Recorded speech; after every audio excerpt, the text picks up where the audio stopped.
Hello, and today we're reviewing the CR541801 12-volt 5.5-inch brushless circular saw. So let's go ahead and get started.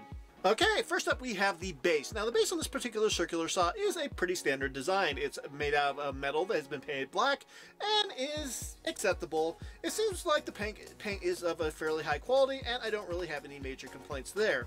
Now the bevel gauge on this particular circular saw is going to be a pretty normal design.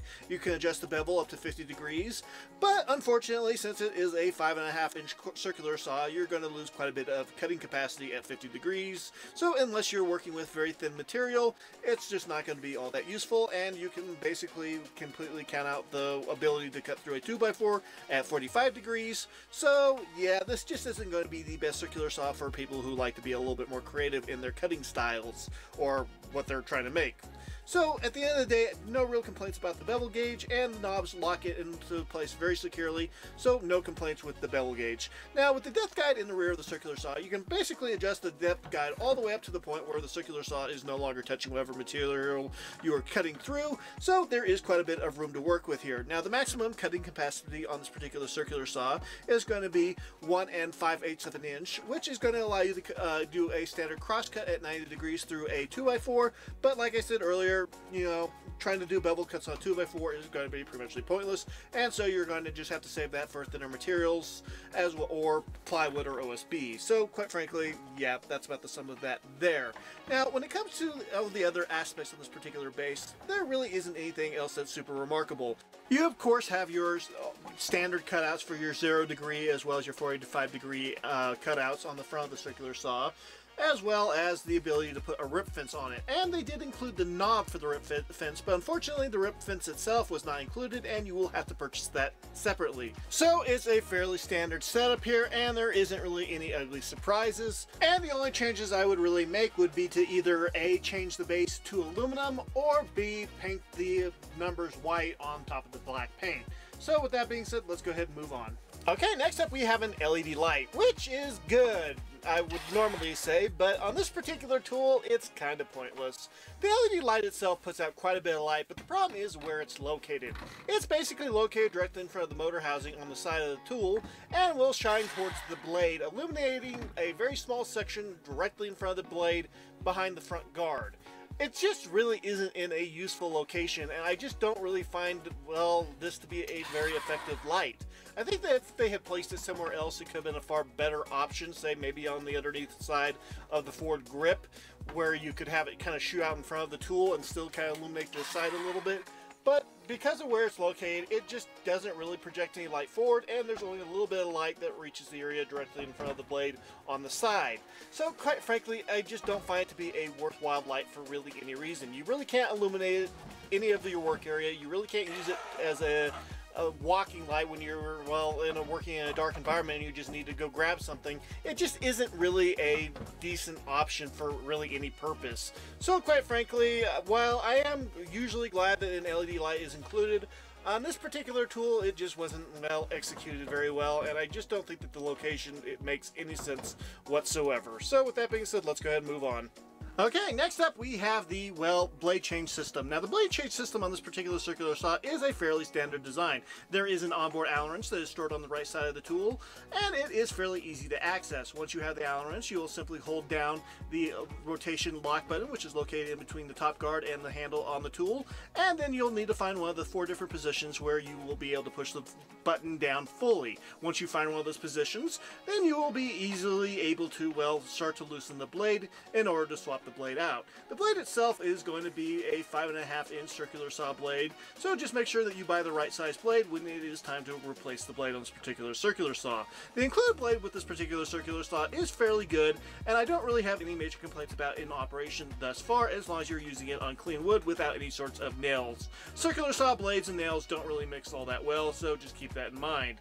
And once you have the blade locked into position, you'll simply rotate the wrench clockwise until the blade becomes loosened, and then you'll be able to remove the arbor nut and the spacers that hold the nut in place, or the blade in place. So quite frankly, it's a fairly standard design here.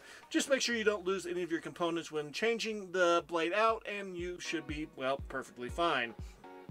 So that really is about the sum of it. I do think that it's a okay design, and there really isn't anything special else to say about the blade change system. It's like on pretty much any circular saw on the market. And make sure that you put everything back on in the correct order, which is the reverse order of how you took it off. And when you are putting on a new circular saw blade, make sure that the arrows on the blade will match the arrow on the tool, which is located directly in front of the dust chute or where the dust chute goes for the correct orientation of the blade. And as long as you follow all those steps, everything will be perfectly fine when you need to change out that blade. Now, one area of the blade change system that I'm not a huge fan of, unfortunately, would be how the onboard tool is mounted on the tool on the saw. The onboard wrench is just not in a very good location and can be easily, well, detached, unfortunately, accidentally when you're carrying the tool. How do I know this? Well, quite frankly, it's because I already lost the onboard wrench that was included with this particular tool. So I do think that this is an area of the tool that could use improvement in the future with a different design. Don't get rid of the wrench, just change the design slightly. So with that being said, let's move on. Okay, next up we have the guards. Now the top guard and lower guard on this particular circular saw are both made out of plastic. The top guard is made out of black plastic and is fairly thick and will do an adequate job at protecting you from any sort of flying debris and keeping your hands away from that rotating blade. And the bottom guard is going to be made out of a translucent plastic with a large plastic lever that you will use in order to pull the guard out of position for when you're first starting your cut, and it will automatically snap back into the guard position once you're done making your cut because of the spring. The spring itself has plenty of tension and is fairly strong, so I don't really have any concerns about it wearing out over time or not being strong enough to snap into position if there's any sort of debris or dust that gets caught up in the mechanism. So I don't really have any complaints about the guards, and they're both adequate considering the price point of this particular saw. Yes, it would have been better if they had been made out of metal, but at the end of the day, this is still a $60 saw, tool only, so you can only expect so much. Now with that being said, let's go ahead and move on. Okay, next up we have the dust chute. Now the dust chute on this particular circular saw is made out of a black plastic and will fit an 1.25" hose. It is attached to the guard on the saw via a Phillips head screw, and since both the guard and the dust chute are both made out of plastic, overall the durability here might not be the best, as well as the tolerances. There is quite a bit of looseness when it comes to the rotation of up and down on this particular dust chute after you've attached it, and that could mean that there are some, well, air gaps where you're losing a little bit of your vacuuming power, unfortunately. But considering the price point, and also I've actually never run across a dust chute on a circular saw that's been all that helpful, I think it's still an acceptable performance, and it's no worse than pretty much any other 5.5" circular saw on the market. So it's still going to get a pass from me. But it would have been nice to see a little bit better seal in between, well, the dust chute and the guard, and it would have been also nice to see it made out of metal, but considering the price point, you really can't hold it against it. So with that being said, let's go ahead and move on. Okay, next up we have the battery slot and what kind of battery you should be using with this particular saw. Overall, this particular saw's battery slot is acceptable enough. The battery locks in place securely, and there is only a little bit of looseness and play to speak of, so it's an okay performance here. The tolerances could be a little bit tighter, but it still isn't that bad, and I've had zero issues with any sort of interruption to the power or a battery coming loose or anything, so it gets an acceptable performance rating here. Now, when it comes to what kind of a battery you should be using with this particular circular saw, I would probably advise that you use it with only 4Ah batteries, unless your project is, well, not requiring 2x4 materials or thicker materials. It will work with, you know, a 2Ah battery as long as it's one of the newer 2Ah batteries, if all you're doing is cutting through some plywood or some thin trim. But if you are hoping to, well, do a larger project with 2x4s, which still probably isn't going to be all that advised with a circular saw in this particular voltage range, it would be better to use it with a 4Ah battery. So with that being said, let's go ahead and move on. Okay, next up we have the trigger and safety, and it's a fairly decent showing here. Both the trigger and safety are both made out of a black plastic that is completely smooth, but they both work as intended. You can access the safety from either the left side or right side, and it is an always-on safety design, which means that whenever you want to pull that trigger, you will also have to press down on the safety, similar to what you'll find on chainsaws. It's a pretty simple design, and it is a little bit different than the typical Ryobi saws that I've used in the past, but I don't really think that there's anything wrong with this design, and it definitely gets the job done. So at the end of the day, I think both the trigger and safety are completely adequate, and I don't really have any complaints. Now, the trigger itself only has the one speed, and it'll take the saw about second and a half to 2 seconds to get up to full speed before you can start your cut. Make sure that the saw blade isn't touching anything while it's getting up to speed, and once you begin your cut, keep in mind that this is only a 12-volt saw, and so you really aren't going to be able to push or be super aggressive with the overall, well, movement of the saw. So just keep those things in mind and everything here should be just fine. So with that being said, let's go ahead and move on.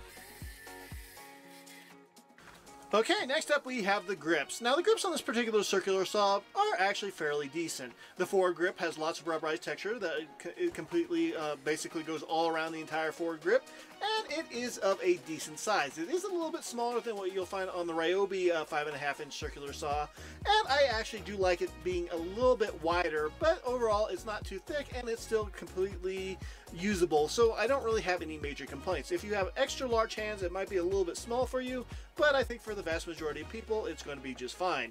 And the rear grip is also just fine. It's perfectly suitable for people with medium to large sized hands, and even if you have smaller sized hands, it's still going to be a fairly easy tool to use because there's no overmolding going on here. So quite frankly, I don't have any issues with the overall diameter of the rear grip either. And they have plenty of rubberized texture that has grooves, ridges, and other cutouts that will help you maintain your grip on the tool even if your hands are sweaty or wet. So quite frankly, I think both the forward and rear grip are perfectly adequate and they get the job done. So with that being said, let's go ahead and move on. Without a battery, it weighs 2,298 grams, which is about 5 pounds. And with a 4-amp-hour battery, it weighs 2,761 grams, which is about 6 pounds. So it's still a fairly lightweight circular saw, but it's still a circular saw, so there's still a little bit of weight. Moving on. Okay, let's talk a little bit about the saw in use. And I have to say, it's not an absolutely horrible saw, but it's still a 12-volt saw, or 12-volt circular saw. I really don't think that 12 volts is an adequate amount of voltage for a circular saw generally, but this will be able to get you through cutting through plywood and thinner materials just fine. If your goal is to be using this to cut, say, a bunch of 2x4s for renovation or building a shed or something, you're probably not going to have the best experience.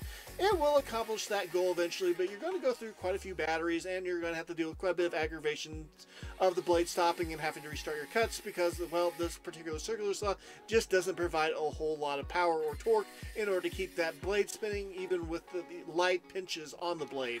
So that is an area of this particular tool that just isn't ideal. But it is better to have a tool rather than no tool, and I am glad that this tool exists in Skil's 12-volt range. And as long as you're working with thinner materials such as plywood or OSB, or thinner, building materials such as, trim or, shelf material, this will do an okay job. It's just when you're having to cut through the heavier duty or thicker material that this saw really starts to struggle.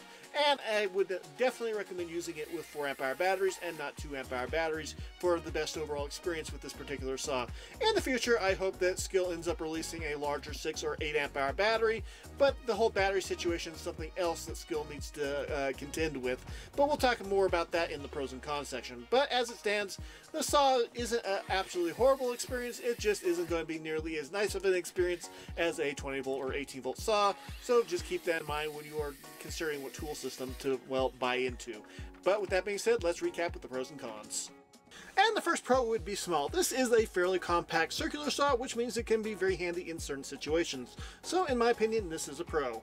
And the next pro is light. This is also a fairly light circular saw. If you ever used a larger 7¼ inch circular saw, especially if it's an older one, you'll realize just how heavy circular saws can be, and you will definitely appreciate how light this particular saw is. And the next pro is the dust port. Usually on budget circular saws, a dust port is not included, and if you do wish to use one, you either have to make your own or you will have to, well, purchase it separately. So in my opinion, the fact that one is included is a pro. And the next pro is brushless. The brushless motor is going to be able to provide a little bit more power and a longer lifespan, as well as a little bit better power efficiency. So in my opinion, it is a pro. Good locking screws. I probably should have worded that a little bit better, but overall the adjustments on the bevel as well as the depth guide do lock into place nice and securely, and if you've ever used a circular saw that has a pour mechanism for locking itself in place, you can realize how much time and money that will end up wasting you and how much of a headache that can, well, make. So in my opinion, this is a pro. Onboard wrench. I'm really glad that they included an onboard wrench, and so I would consider that to be a pro. In the future, however, I do hope that they improve where they end up storing the wrench and how they end up fastening the wrench to the tool, because as it stands on this particular circular saw, it does have the ability to, well, get knocked off fairly easily. And the first meh would be the blade size. Unfortunately, 5.5 inches is just not a great blade size, in my opinion. That doesn't allow you to accomplish a lot of different tasks that larger size blades can help you accomplish, and also they're more expensive. So as far as I'm concerned, the blade size is kind of a meh. And the next meh would be power. Yes, I know it's a 12-volt saw, but this particular saw just doesn't have a whole lot of torque or power, and it does have a tendency of, well, stopping when you hit some sort of a pinch or a little bit of a harder surface. So in my opinion, while this is completely expandable because it's a 12-volt saw, and I'm glad it exists, it just isn't all that impressive, so it's kind of meh. And the first con would be the LED light. Unfortunately, the LED light on this particular circular saw just really isn't all that useful. I'm sure somebody out there probably likes it, but for me personally, I find it to be completely pointless and unusable. So in my opinion, this is the con. And the next con would be the painted base. I'm just not a huge fan of painted bases on circular saws. They get scratched up super easily, and it's usually harder to read the numbers since they never seem to outline the numbers with white paint. So in my opinion, if they had went with an aluminum base or painted the numbers, this would be a far better saw. And the last con would be battery price. Overall, the batteries are fairly expensive, double the price of what Hypertough's 4-amp-hour battery costs, and quite frankly, they're more in line with what an 18-volt power tool battery would cost. So in my opinion, this is a con. And as it for the pros and cons, final thoughts on this particular circular saw. If you're in the Skil 12-volt system and you're going to be doing a lot of cutting on OSB, plywood, or just thinner materials such as trim or, just thinner materials, this particular tool will work very effectively and is going to be a good option. But if your goal is to be cutting through thicker materials such as, well, 2x4s or thicker material even than that, and you're not locked into the Skil system or you just want a more powerful tool, I would highly recommend avoiding this particular tool. 12 volts, regardless of brand, just isn't a whole lot of power and is not a great option for a circular saw. If you need an affordable circular saw and you have to spend less than, say, $80, I would highly recommend taking a look at the Hypertough 6.5-inch brushless circular saw from Walmart. That's going to cost you about $60 and is going to give you a much better performance. And if you need to pick up a second battery to get even better performance, it's still going to cost you right around $110 plus tax. And quite frankly, that's still going to be comparable to this particular circular saw. But if you are in the 12-volt system from Skil and you don't want to buy any other brand, this saw is still going to do an okay job. Just keep in mind that it's definitely not going to be the most pleasant user experience if you have a larger project or are cutting through thicker materials. But for your standard plywood or OSB, it still is completely adequate. So if you like this video, please like and subscribe, and we will see you all next time. God bless.